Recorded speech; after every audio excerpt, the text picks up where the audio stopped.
Bienvenue dans le jour 12 du programme du sauteur affûté. On est au dernier jour de la semaine 2 et puis on va parler aujourd'hui de la prochaine étape, donc ce qui va venir en semaine 3.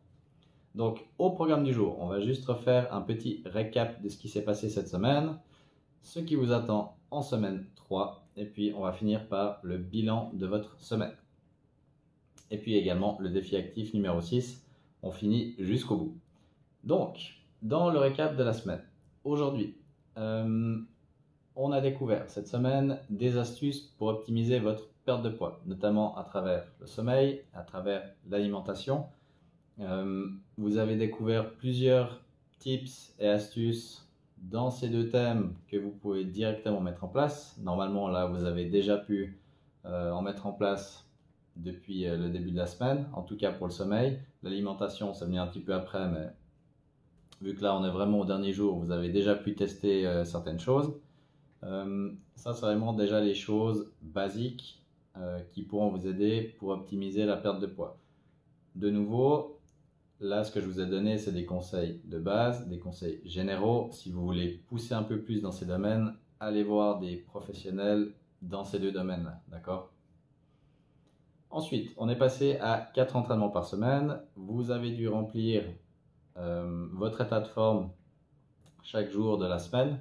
À vous de me redire, notamment dans les questions, si ce n'est pas encore fait, comment ça a été. Est-ce que c'était trop dur, pas assez dur? Si c'était trop d'entraînement, pas assez. L'idée ici, pourquoi je vous en ai mis 4, c'est qu'on est dans un objectif de perte de poids, brûler des graisses, et l'idée, c'est que j'aimerais vraiment optimiser ça pour vous. On est là pour 9 semaines, donc je ne vais pas vous suivre pendant une année. Donc l'idée, ce serait quand même d'être assez intensif pendant ces 9 semaines. Donc voilà pourquoi je vous en ai mis 4. Je vais continuer avec 4 entraînements dans les prochaines semaines. Sauf si vous me dites que c'est la misère et que vous êtes claqué après 3 entraînements. Mais autrement, on va continuer avec 4. D'accord? Ensuite, mise en place de nouvelles habitudes, c'était ce qu'on a vu par rapport au sommeil, à l'alimentation, et puis par rapport à ce que vous faites déjà dans les défis actifs, et puis par rapport à ce qu'on avait causé sur prendre les escaliers, descendre un arrêt de train avant, et tout ce genre de choses, d'accord?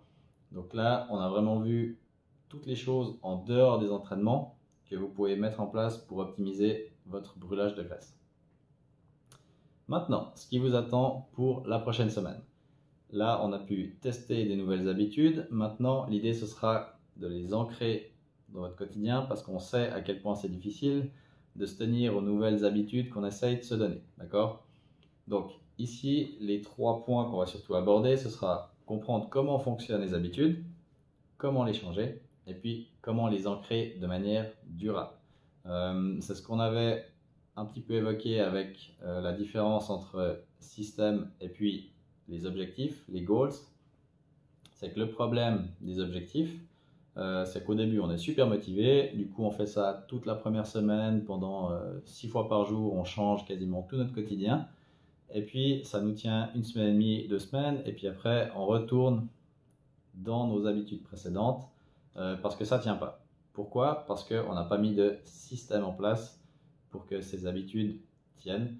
Donc on l'a vu déjà un petit peu dans cette semaine, on va en parler encore plus dans la semaine 3, où ce sera vraiment comprendre quelles sont vos habitudes actuelles, lesquelles vous voulez mettre en place, et puis faire en sorte que vous arriviez à les mettre en place sur le long terme. D'accord? Ensuite, on est à la fin de la semaine, donc c'est l'heure du bilan. Donc vous allez reprendre votre petit PDF du programme de la semaine 2. Vous allez dans la catégorie, là où vous avez le petit tableau des entraînements, des défis actifs. Vous checkez, si ce n'est pas déjà fait, les entraînements et défis actifs que vous avez fait. Et puis, à la fin, de nouveau, vous mettez le petit compte de à quoi vous en êtes en termes d'entraînement, de défis, savoir combien vous en avez fait par rapport à la semaine d'avant. Et puis, à nouveau, évaluer votre forme, comment s'est passé cette semaine. Voilà, ça je l'ai dit, évaluer votre progression. Le défi de la semaine, ça c'est celui qui est dans le petit programme marqué en gros. Ça, j'ai pas fait une petite case pour l'instant pour le défi de la semaine peut-être que je la ferai pour la semaine suivante. À vous de me dire si vous la voulez ou pas. Après, vous pouvez simplement vous le noter à côté dans un petit calepin qui est en gros votre journal de bord pour ce programme.